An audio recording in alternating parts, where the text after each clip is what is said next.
we get a lot of experience, so it's great. And on top of that, OG are really good at kind of like rotating on a tower and killing a guy there, and then kind of turning it into a tier 1 or a tower dive. So it's really interesting you said. It's like some players have turned this into a bounty system, where it's like, hey, this guy is really big right now. We get him. That's a lot of resources. It applies a lot more pressure on the guy that's ahead. Like if you're mid, solo kills the enemy mid, he ganks the enemy tri and gets like a triple kill, he's now dominating. You have to like relax now. You can't be this guy who just goes in, you're going to get like 3 kills, you'll die, but you're like, oh, okay, they got like 600 gold on, their offlaner or whatever. It's all good, guys. I'm just going to move on. Now, you get killed there, their offlaner's a higher level than you. So you have to make sure that, you kind of chill when you're having a good early lead, and that's why a lot of the more games are slow. People are more choking people out, you're playing the map slow as a team, pushing in all the lanes, and then that's why a lot of games are ending with really high net worth advantages. Yeah, I mean, it's interesting when you talk about tempo-wise. This is one of the only TIs going back for a while. This is over 40 minutes average match duration in this TI. The games have been going a lot longer, partially for the reasons you're talking about. Mirana, I can't disagree with that as the first ban from OG as we're just getting underway here in our draft. This has been one of the more impactful heroes in this tournament. Slightly more successful actually at the support role. Yeah, I mean, this hero, it just feels really good to play with. I think because the early game is pretty much sped up for a lot of teams. So you have the Moonlight. She can freely roam around, she arrows some neutral creeps, she feels good herself by getting those levels. And it's just working really well for a lot of teams. I think MSS from Newbee has a really cool hero pool.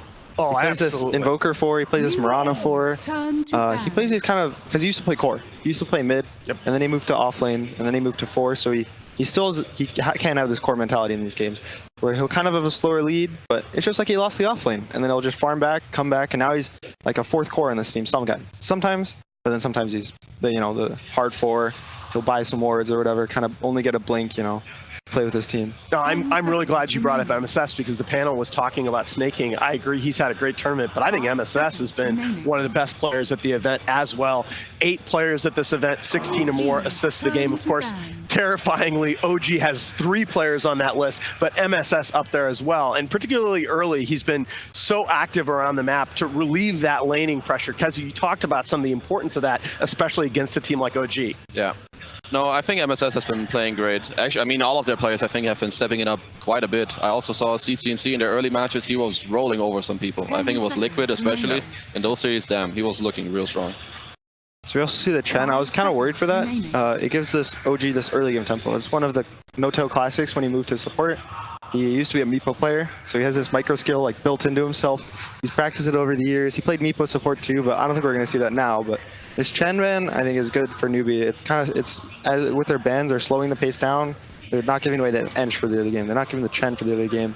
So they're going to try to slow down, maybe get themselves like a comfortable position in the draft. Yeah, and similarly, you see the reverse theme that on OG, they're worried about scaling. They're worried about Mirana scaling into the late game, as you talked about, possibly from the 4 role. And Pylai Dai, 34 and 16 in his career on the Warlock. That's one of the strongest scaling 5 position heroes in the game. It also helps Yawar's lane. You have a Shadow Ward in your carry. He'll kind of give a little more sustain in the lane. So banning the Warlock kind of makes your offlane a little stronger if you don't want to play against it. It's similar to the heroes like Bane that some teams will run if they want to protect their safe lane. You pick this 5, and their whole point in the game is to help you carry have a good game.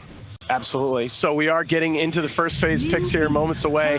Elder Titan, the most picked hero in this tournament, extremely successful, but tempo-wise, again, Elder Titan in this patch, 20 and 6 in games that end before the 35-minute mark, only 21 and 24 in games that go past that point. OG, we all know they want to play fast. Yeah, that actually surprises me about the stat of ET. I think the hero is really good throughout the entire game, not just early on. One thing to note is that Alchemist was not banned in the first phase. I think he's been highly contested throughout this entire tournament. But I can't really disagree with the bans of either of the teams. The hero is really strong in the early game. Yeah, his aura is really good when you don't have, damage reduction items. You don't have hoods or pipes or armor. Yeah. So once it gets later in the game, some teams will buy ACs, they'll buy pipes, they'll buy, plate mails, these kind of things, and it kind of offsets the aura for ET. But in the first 35 minutes, you're kind of more focused on getting, drums, Yasha, Maelstrom for your carry, maybe for your mid a Blink Dagger, even a BKB. But once that's out, the aura is going to kind of crush you. Well, Newbee coming into this draft, in their last 7 drafts, they had first phase 13 different heroes, and they're continuing that stat. And of course, OG 4-0 in the group stage behind Ana's Core IO, going that HOD, Aghanims, Heart of Tarask build. Which of these first phases do you guys like more? I kind of like OG's a little more, but that's just my personal take. I don't think Visage is that great.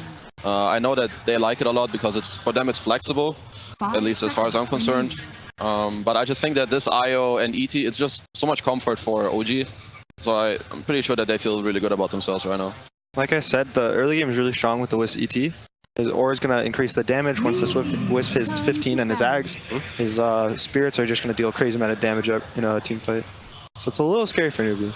And this is, of course, the 4th Visage pick of the tournament, 3-1 so far, still sitting on 111. Kind of unbelievably, only 6 heroes unpicked so far in this tournament. As we go into this second phase, obviously, Newbee, a lot of flexibility in his first phase here. This Tiny can be a core, can be at the support position. Where do you guys see Visage? Is this definitely a core? I think most teams have run it as support. Really? More okay. often than not. Yeah. I think the Tiny might look better as a core. Okay. If he gets this Blink Dagger, maybe Echo early, the Wisp has kind of high HP if he goes, Bracer or 2 or the Hod. But I think he doesn't have much armor. So this Tiny will combo him, hit him, 2 times, and maybe he gets low enough that the OG can't continue the fight. Yeah, I agree with Gunnar. I think Visage is most suited right now for the support role. It's also how most people play them. Also something to note about OG's dual lanes, they usually synergize very well. Like let's say OG, they lane this Wisp and ET together. ET really enjoys a hero that can potentially help him, and if it's Wisp with him, I think it's actually really hard to run into this lane if you're Newbee. It's also double movement speed. You get movement speed from Tether, and then the Wisp will match the ET's movement speed that he also gets from Spirit. So they're gonna be, speedy, running at the enemy off lane, if it's a safe lane Wisp. Axeban, I think that's more to protect their Visage. He does really well against birds. He's a natural Vanguard Crimson Guard buyer. And he, he can call the birds, he can kill them in a couple spins, so I think it's more to protect their Visages now. I think, excuse me, I think Bad Rider or Bristleback would be really good for OG in this next phase, so I'm hoping that Newbee ban out one of them, preferably the Bad Rider.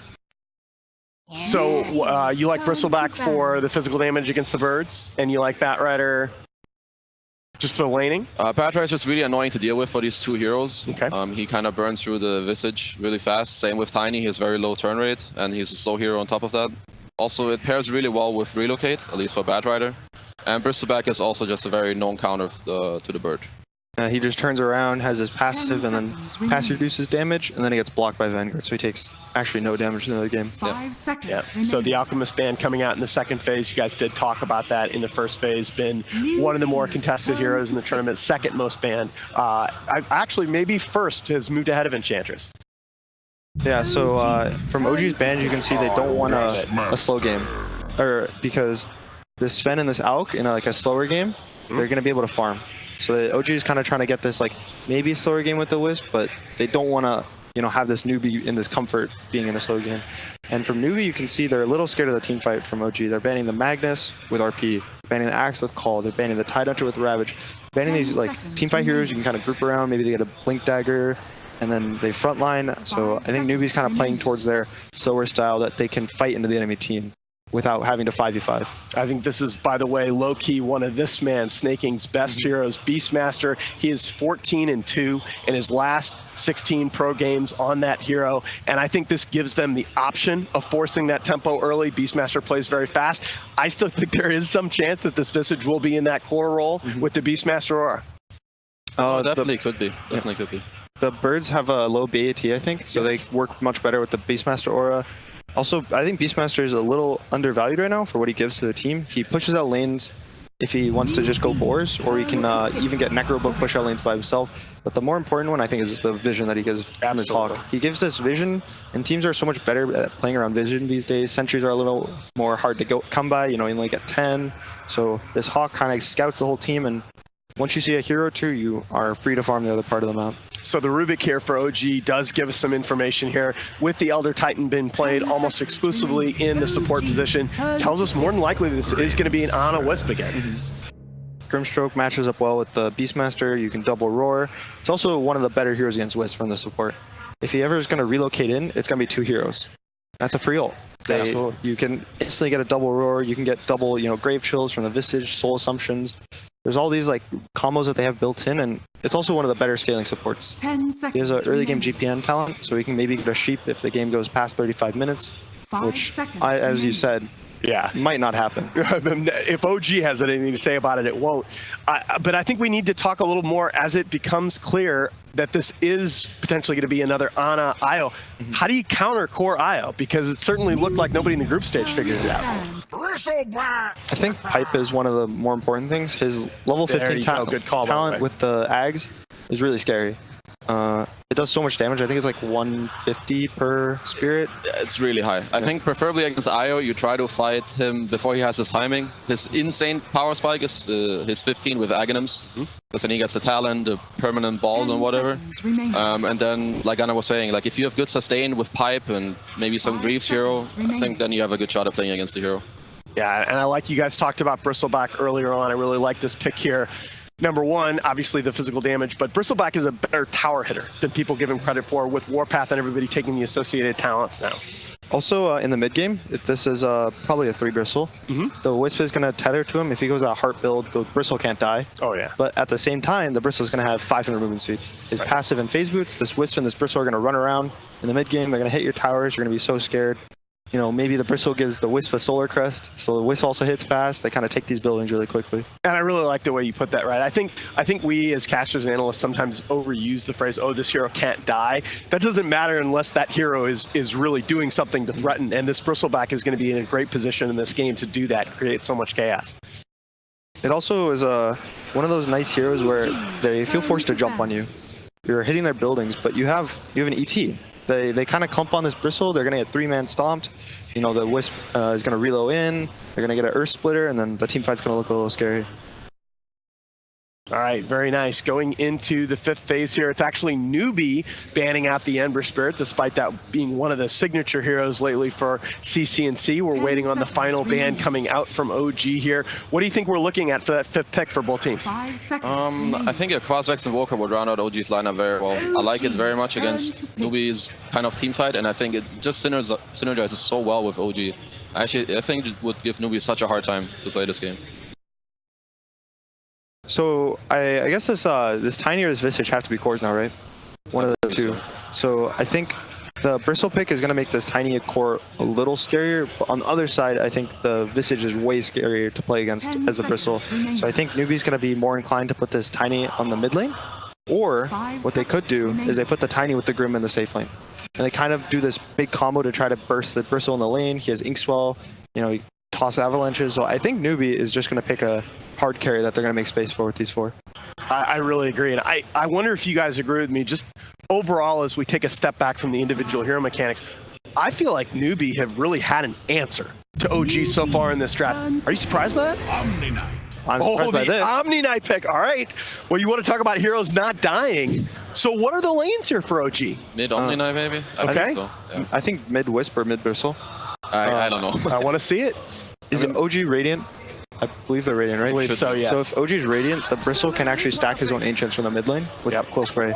So you can just walk under the cliff, Quill Spray, stack his own Ancients, and if he does that every minute for the first 5-6 minutes, he'll hit this level 7, and then he's going to hit level 10 in the next minute. They'll probably decide off of the last pick on Newbee, how they put their lanes.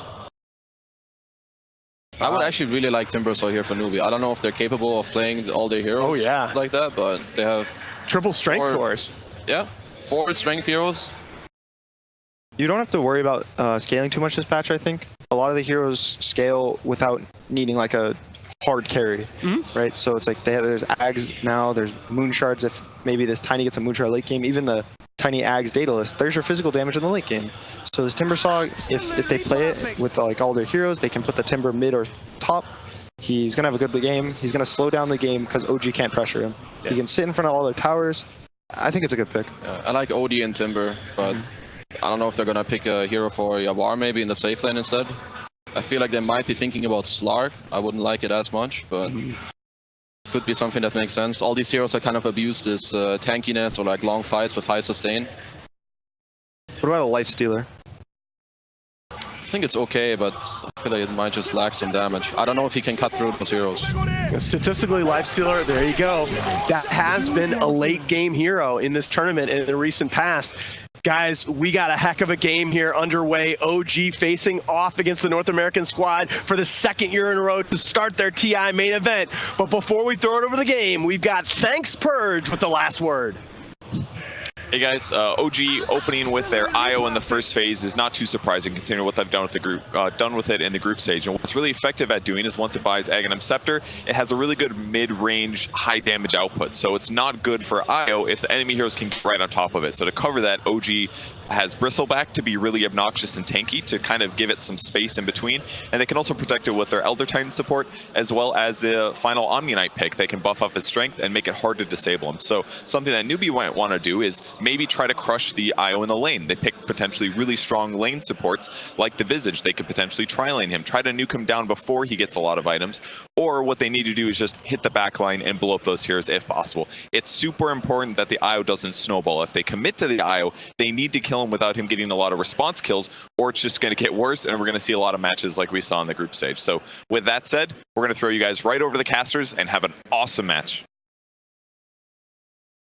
An awesome match would be absolutely wonderful. Sind and I think we were spoilt for our second series yesterday. But hey, let's see how we go on the first one. Newbee versus OG. We're wondering if there's going to be a draft advantage for OG because we've been drafting this quirky little wisp. But as the panel was saying, it seems like Newbee have prepared? Some preparation? Really? I know. Amazing. Yeah, both teams have really different lineups and really different win conditions in this game. It's going to be like a complete clash of styles, which has kind of been the case for most of OG's games in the group stage because nobody has their style, so it's a clash of styles every time.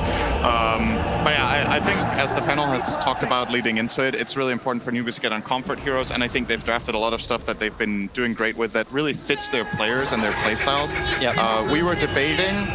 I think the Timbersaw suggestion, I looked at the draft, I was like, Timber is amazing here, but I was thinking, does this fit how, like, newbies, they put Yawar in a hero like Timbersaw, are they looking for the Lifestealer or something like Weaver? And they do end up going for the more classic type carry, which doesn't put them on as much of a timer as a Timbersaw would have. And maybe that's the mentality they have. They're like, okay, OG will hit a mid-game timing, we need to survive that, and we'll win late. I also just like this energy that comes from the rest of the newbie lineup. Like, we could look at Yawar, but we've been talking about the Grimstroke and what can work with Soulbind, and there's so many different things that can do it. And OG should be aware of this. They were the ones who started trying to find their confidence back at ESL1 Birmingham by running these Grimstroke abusable Soulbinds and created this meta that we find ourselves still tapping back into every now and then. This does not look very similar to most of OG stuff from the past, though. If you were watching OG at TI8 and you haven't been watching too much Dota this season, OG have barely played these heroes all year.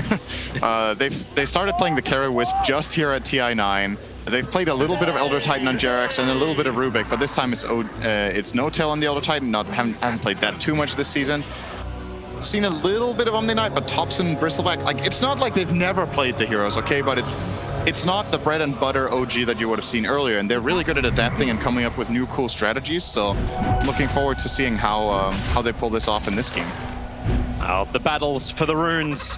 Newbee is able to at least grab two of them. They couldn't grab the top one. Snaking was trying to contest No-Tail for it. Did he actually send his boar over? Yeah, he destroyed the last one. Yeah, so it's only 2 runes going the way of Newbee, 1 the way of OG.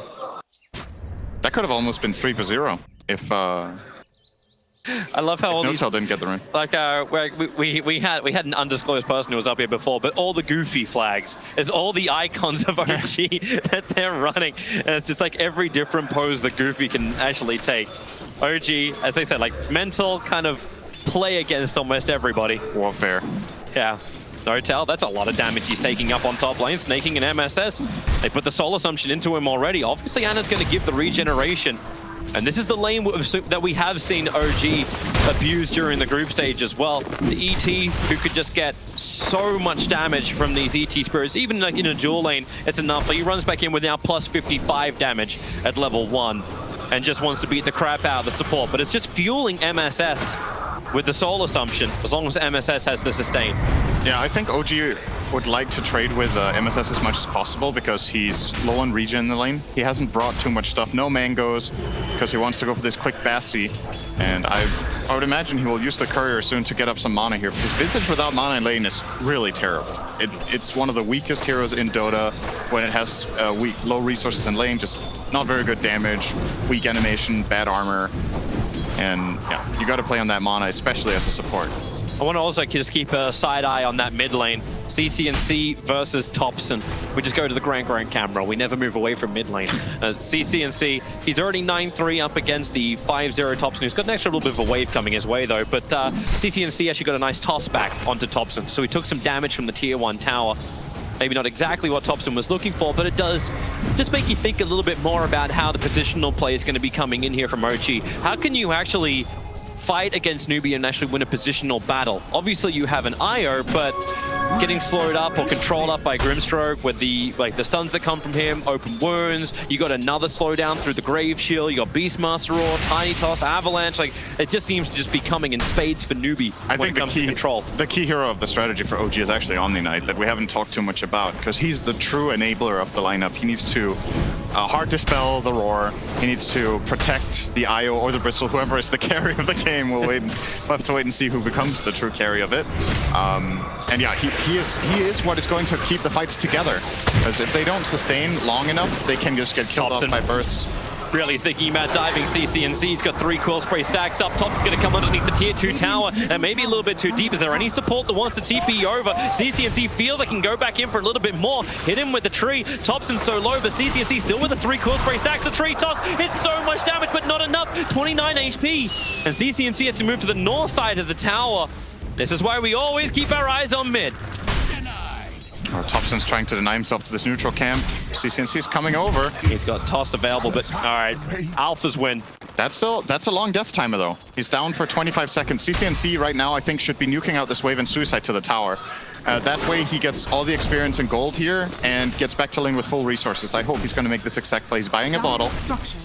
And I think he's just going to kill himself. Yes, perfect. This is the best play he could make. Topson fortified, probably just to make sure that CCNC can't get every single CS there. It's just one. Yeah.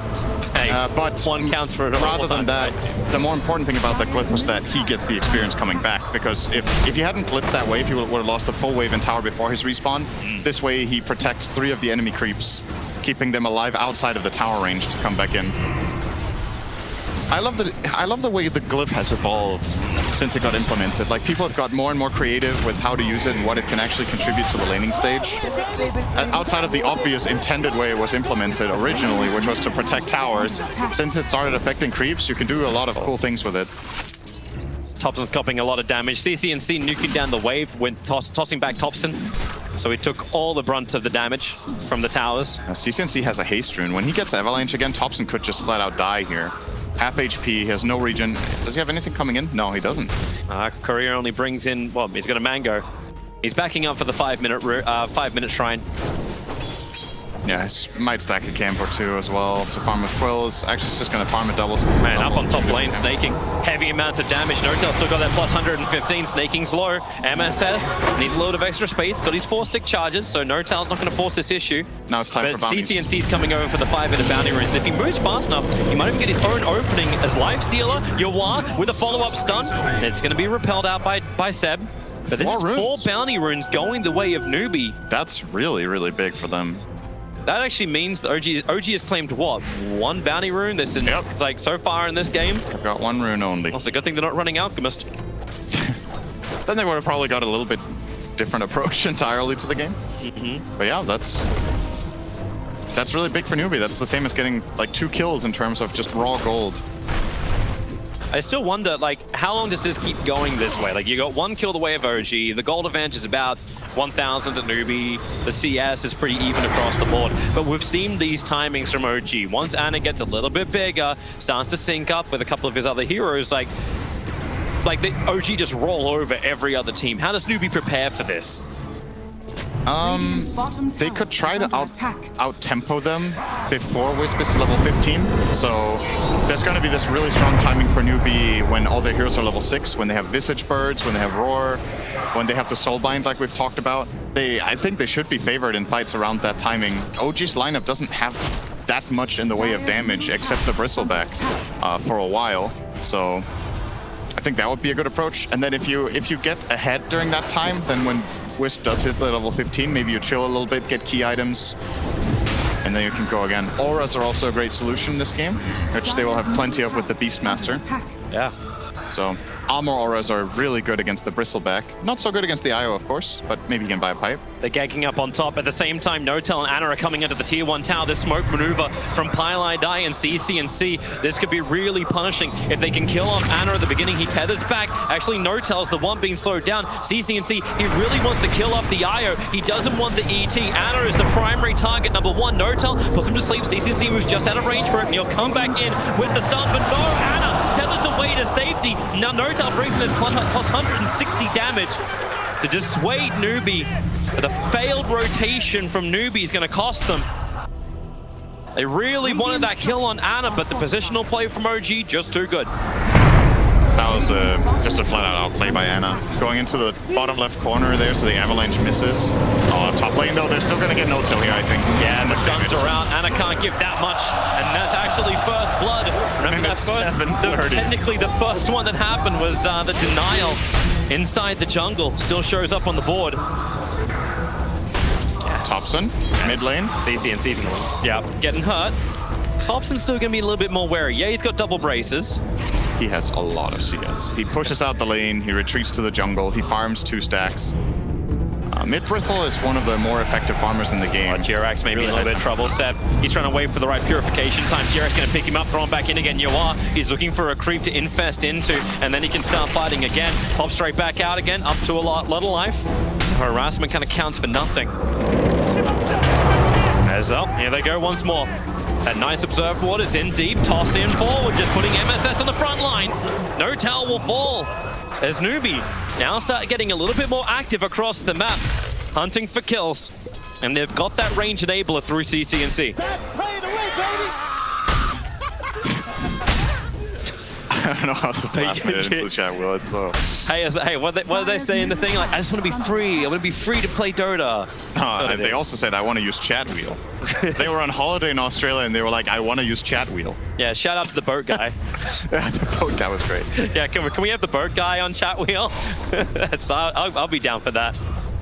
I like what CC&C is doing in mid here. He is identifying that he pressured the Bristleback away from the lane for a bit, and that Bristle will also want to semi-jungle. So he's trying to constantly push the wave into the mid tower to force a response and defense, and that will allow him to eventually break down this tower. He's got about half of it so far, which is great.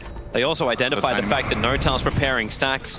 Grimstroke's in very deep. The Observe Ward's there. The Stomp not going to sleep up anyway. Grimstroke just going to TP away, realizing the stun's already been used. But these 2 Observe Walls has been placed down every time I've seen OG play this IO on Dire's side. They've always pulled him back around that 10-minute mark just to farming up those stack areas. And they're not looking to block, they're looking to contest with the wards. And here it is. Ana walks up high ground. It's like, all right, boys, maybe we should start getting some sentries out because now they're going to try and flash farm him. How much damage can you do? Like, do you actually just start pushing towers as opposed to contesting him?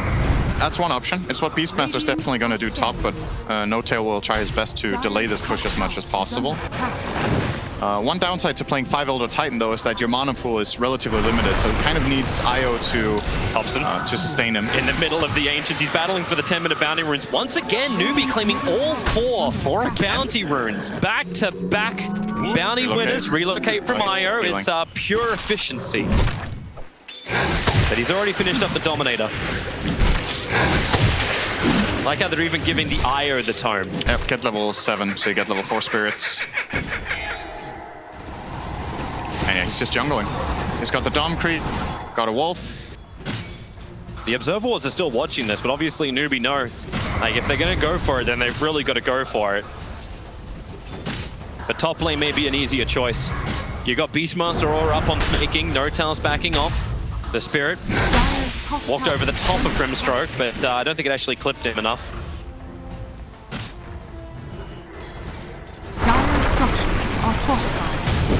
Doesn't look like OG are too interested in trying to even defend that tower. No. They're looking for a play of their own bottom. They have siege creeps. They've brought down the Bristleback. So I think we're going to see a 1-for-1 tower trade here with CCNC still trying to push out mid and getting whatever damage he can on that tower. Such a hard hero to go on bottom lane, though. Like, Yawa's not going to go down. Like, that's still a life steal. His Infest is down. And looks like GRX, yeah, you'll be able to steal Rage, so that's all. So tier 1, as you said, for a tier 1 tower. Straight trade-off. Anarchy's moving out of the jungle to ensure the tier 1 tower remains alive in mid. But with this movement up from Newbee, one, they'll get the D-ward on the Dire Obs if they see it as they walk past, which they definitely should. It's in range of the sentry. They got to get rid of it quickly because the rest of OG is coming. Notel and Ana trying to work with the Alpha Wolf, even shrining early up. But the familiar birds are ready to fight.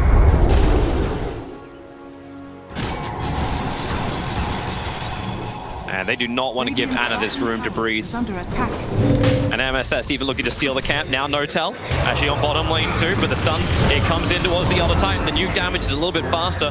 Yawa able to just get himself away. Thompson underneath the tier 2 towers in pretty deep if anyone wants to try and contest that, but Newbee had pitched a tent right here inside the Dire jungle. And they don't want to go anywhere else. Even Highlight Eye with fresh Observer Wars to make it work. They're limiting Io's farm a lot if they can play aggressively up here. Thompson's actually dead. He's so deep underneath this tower. They've got all the damage in the world. He couldn't use his TP to get away from this. And Yawa wants to remind him who's in charge. Tip Thompson 4-1. And he was the he is the number 1 net worth on the field. But the 3 right behind him are Newbees. It's a big kill, but at the same time, it does force Newbee out of OG's jungle. That's what you get out of playing aggressive with Bristle like this, you know. To kill this guy, they need 3 heroes. If they're going to bring them and get that kill, he creates a lot of space for the other 2 cores in his team. Both the Omni Knight and the IO will now be getting a little bit of space, but you got to be careful not to die too much on Bristle. Like you said, it's the richest hero on the field, so a very valuable kill. Do you actually like it where like Bristol's getting so much fun, but it's the life stealer? He's finished the Midas very early on, building in towards the Radiance. Yawa's timing is not being slowed down at all. Yeah. He's going to be ready for the team fight, probably before OG is. Yeah, I think Newbee are in a pretty good position here. And what it's going to come down to is the IO's timing. I don't think OG are going to look to do anything, really, until IO is level 15. So level 15 IO with Axe, the faster the better for them. Smoke up on mid, Fortifications trying to let OG's wave push in a little bit harder, but they're wrapping around the back. The ET splitter is all going onto the Tiny, but CCNC will tank it up. They chain them together. G-Rex dies so quickly. Notel's going to join him as well. The GA from Seth, it arrives, but it's so late. And now Thompson, this chain stun just continues to go on. The GA will wear off. Most of the abilities already been burnt from Newbee. The tower still brought down as well. That went to Thompson. Good luck killing the Bristle with Omni next to him. Yeah, that's a little harder. Double damage. But that entire fight happened without the life stealer, without the IO. The 2 are still on the polar sides of the map, having their own play. CCNC, and Thompson's going after him. 4 Quill Spray stacks, Familiar drop 1 and 2, creates a little bit of space. Stun doesn't last long, and well, there is no stun available to stop CCNC's TP out.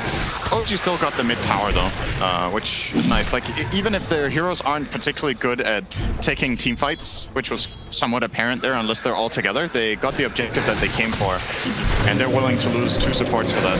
Strike's in a little bit of trouble underneath the tower, looking for the stun, but Thompson, easy movement speed to get away. The silence will slow him down a little bit, but MSS looking for a rebuttal. Just some damage into Seb, but 1 by 1, Newbee are up here. The Blink Dagger of CCNC is about to arrive, but he's lost his teammates. Is there a toss back? No, he just blinks over. He's going for the 15-minute runes, close towards his Beastmaster. Stomp did not connect. This time OG get 1 rune. Yeah. They got bottom. They got that from with Jirax. I think CCNC is really looking for a big burst. Oh wait, they got 2 runes. Oh, yeah, they got the 1 up on top and 1 on bottom. So Thompson and Jirax. Actually, I thought they only got 1 top. Raw, snaking. Oh, he got it off. Over on the top lane, and Omni Knight already protected by the Heavenly Grace. Notel gonna ET splitter. It's more space creation, nothing more. While really on bottom lane, Jirax is maybe a little bit too far forward. Grimstroke's got the silence available. Life Stealer moves forward, but then there's a Rage TP away to safety. Have they got the DPS? They do not. Well, he actually was going to get the silence in. If Seb doesn't get the Heavenly Grace off there, he dies. the cast point on Heavenly Grace is pretty small. It's pretty fast to cast that spell, so reacted in time for the roar. Effectively just baited out a roar. Do you like this with Grimstroke skipping the Soulbind at level 7? He's gone 4 points up in the Inkswell instead, but I was only thinking because that mid-fight, I was wondering where the Soulbind was. Where was the doubling of the roar of the abilities? I think sometimes it can be fine to bypass it. He has a lot of synergies this game though, but I do think he should probably skill at level 8, because the kind of fights that are going to be coming soon is with OG grouping up. IO is closing in on level 15. Newbie should know what's coming their way then, and the Soulbind can be the difference maker. Soulbinding IO to another hero, limiting IO's mobility, which is really high of course by being tethered to the Dom creep, is going to be really useful. I don't think CCNC really wants this. No Talon Thompson. They're chasing the Tiny. It feels like CCNC is now just trying to create more and more space. You are still not finished up the Radiance just yet. Pylai Dai is going to have some issues inside the Dire jungle. Maybe he can deny himself up to the Ancients. This is kind of his hope, but it won't happen. Ana will claim his first kill of the game, and with that, the Aghanim Scepter is done 17 minutes in. Trade-off will be the tier 1 tower in mid. No fortification to stop that. Just the ET stop to slow it down. Dire's middle tower has fallen. It's a good spell still from Jerax, by the way. This is super useful for the next 3 minutes. I don't know if there's anything he wants more than this. Maybe if he can steal Roar after using Inkswell, it can give them a fantastic fight. But Inkswelling a Bristleback that's tethered basically hastes him almost, and that's dangerous. This is the time that Newbee will be properly tested. Yep. You've got Bristleback totally ready to fight. Full Crimson Guard. You actually have a Medallion flying out in the Courier. Mass Wards are arriving as well. You have the Aghanim Scepter and Dominator build over on the IO. Ana can relocate in if they find themselves a fight. So they smoke up and they look for it. But what does Newbee do? They hide out. In fact, they then move their own smoke down to bottom lane. They're chasing Ana in the trees, and they need to stop that. They need to actually stop the relocate. They're able to do so. The silence arrived in time from Pylai Dai, and Ana totally controlled. He moved his Dominator Creep back so he can potentially tether away to safety, but that won't happen. But Ana loses his life. What's the rebuttal? With always OG, there's a trade. It's the tier 1 tower top. Yep. And there's no way they defend that from Newbee, but they're buying time, right? They need to get this Lifestealer his Radiance. Yep. Lifestealer has not really been much of a hero this game so far, as it usually is when you go the Radiance build. You need that time to build up. And so far so good. Sure, you lose this top tier 1 tower. I don't think it's the biggest deal as long as you don't start losing map control completely. Oh, found a new target. Grimstroke is actually the Inkswell that the Durag still had. Stunning up Lifestealer. Rage is available. He's got a creep wave to infest into, and he's got some problems. Thompson's moved in through the lane too. He needs a little bit more time. Who's he going to reach? A familiar? Is he going to reach anyone? They just have the Avalanche to create some space with MSS's stuns. Up they go. Toss them away. Shrine still on cooldown for the moment. But Yawar can get life straight out of the jungle. They have to keep him alive. 4.5k gold on Yawar. And OG, they could Roche really soon. Are they actually? They're going in. They have info Medallion, so why not? Alpha Wolf's there too. Medallion, Goo, Wolf. Yep. It's a quick hit. Wow, that's faster than I thought it would. So Newbee would be pretty fast. Newbee can just go for a trade then. It's the tier 1 tower on bottom lane for Roshan, that's all. But now it gets dangerous. I think OG will try to maybe even high ground with this. They've hit this like insane timing now. Either they high ground now or they wait for the heart, which is probably going to take longer than the Aegis unless Ana has some ridiculous kill streak coming his way now. So they're chasing CCNC. His Blink's on cooldown. Pylai's nearby. He'll give a little bit of extra help, but Jirak has the toss available. Doesn't even get the stun off through the Inkswell. Pylai's TP out. Takes a little longer, but he'll be away. So only chip damage into the tier 2. And Yawar gets away with the bounty rune. Radiance is flying over. He'll send that straight back as he rage TPs away to safety.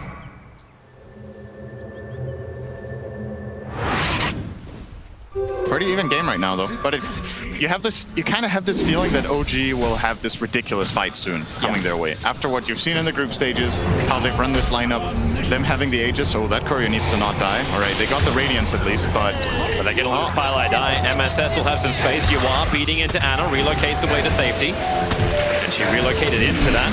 And now Thompson battles against Yawar. Yawar, he kind of needs a creep to work with. He needs something to work with. MSS can't help him out. And Thompson, Brave Chill, Jirax moved in through the side. A quick toss, catching the two of them together. They just just keep buffing up Thompson. Not even a ridiculous team fight. It's just an easy play where Thompson knows just how strong he is. Grabs the creep wave from up on top, you pull it towards mid as well. So all the pressure from snaking to the tier 2 tower will also just be negated.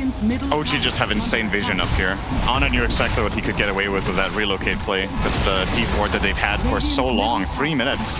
They've had this deep high ground ward in the gradient top jungle, and it's high ground time. It is. 21 minutes in. It's the OG special. Pushing into the tier 3 tower. So snaking. They just have to almost let it go. Fortification will arrive, but until Lifesteal is back up, they can't fight. The new items arriving. Solar Crest is up. Rod of Atos and Omni Knight. They'll take the tier 3 tower. And there's no reason why you need to back up. Not unless a big initiation from Newbee is able to connect. Ana and Thompson, the ones on the front line. Remember, Ana's still got that Aegis Immortal. Yuwa copying heavy damage early on. The rest of OG, Smoke sitting behind. CCNC, nice off back. They pull Ana in so deep under the tier 4 towers. They kill him quickly, but CCNC pounced on by the rest of OG. He won't have the ability to fight again here. As a stop, it puts all of Newbee to sleep under the tier 4 towers. The Soulbind tries to connect. And then she got anything that can kill Ana once again with the Solar Touches. He's just tanking through all of this with the one charges. Thompson stacking everybody up as well with the core sprays. They can get back to base, but even that's not safe. One more spray, maybe Snaking will die. Thompson waiting under the tower. He's just tanking through all of it. A triple kill for Thompson. Nowhere is safe when OG hit their timing. He just killed 3 heroes with the fountain. Oh, Bristleback, what a hero. Beautiful play from OG there. I think it was an admirable attempt from CCNC to toss the IO into the tower, but dying for that kill without having buyback is just too costly. They can't take the fight afterwards.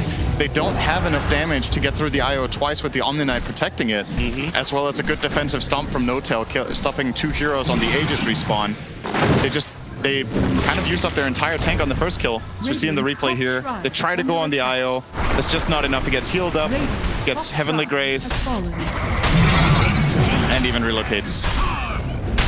For a moment it looked like they have a chance, but Thompson literally stands there and delivers. Oh my. Yes, of course there's a bunch of grins on their face like, hey guys, we got this really great combo it seems that no other team knows how to play against. And it's almost props to Newbee. They let the IO through the first phase. They knew they were going to play against us. They had a plan. They get props for that? Well, they get props for attempting. Like it's like a participation ribbon. Yeah, I kind of like the idea that Newbee had. It just feels like the moment that OG got the Aegis, the game got really hard. And I think that's the biggest mistake Newbee made all game, was going to the bottom side of the map and exposing the Roshan for OG to take, because, Snaking's dead, by the way. Yeah, he was trying to force out the bottom lane, but he's walking underneath dire vision. Basically, what ended up happening was, when OG grabbed this Aegis, they felt invincible, because the one way Newbee win fights is by blowing up the IO first. And they can't do it when there's an Aegis on it. They tried it in their base, it failed, and it gave OG pretty much a 10k gold lead. But if you play in that Roshan side of the map instead of the bottom area, the time when the OG goes, maybe you can delay them, maybe you can get a soulbind fight around the Roche pit or whatnot.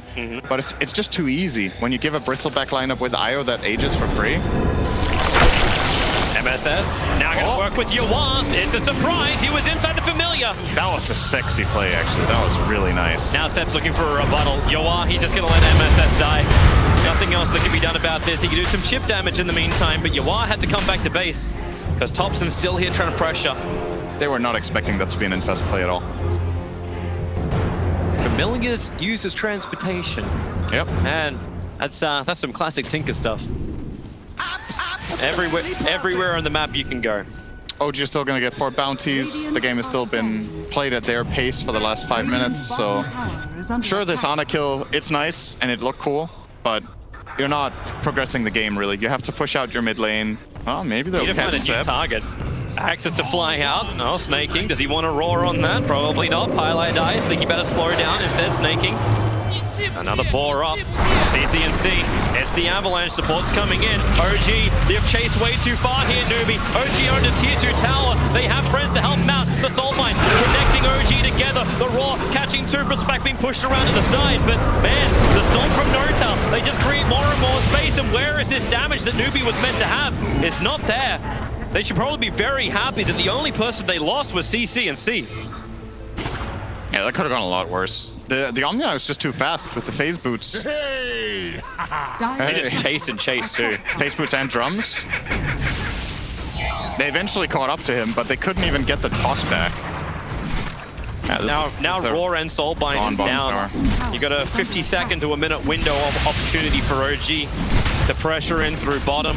And no Aegis Immortal, but they're about to get, with the Tower Death, it's going to be the heart on IO. Yeah, in the upcoming fight, the IO either had heart or a buyback. That's something else to keep in mind. Sure, maybe you don't have an Aegis, but you can still buyback relocate. Similar to how OG played their Spectre last year. They love playing this hero that can buyback and reconnect to the fight. And this is the only other hero in the game they can put on except Nature's Prophet. Maybe that's the next one he'll play carry. Who knows? But yeah, he's getting the heart. This kill is ridiculously difficult to jump in, toss back. They found themselves a target, but Sprints back with the fresh Assault Cuirass. That's a lot of life and armor they have to get through. Yua's giving it a shot. OG have come in deep. CC&C once again just stunned up for control from the back line, trying to create more space. He'll be the first one to die here. The Roar is finally out, but what a fail. Nothing is really going here. And Thompson, he's the man that's going into the fountain once again. Bathe in the glory of the Radiant. Thompson, he does not give a crap. Anna will give all the life. This is just fountain farming. Gee, you got it. This is soul breaking. GG. Okay. Message has been sent. You weren't home, but we smacked through the door and delivered it anyway. What is that? Oh man, that was my favorite moment of the game. Pylai die with the OK GG. Oh man. OG always have these quirky strats.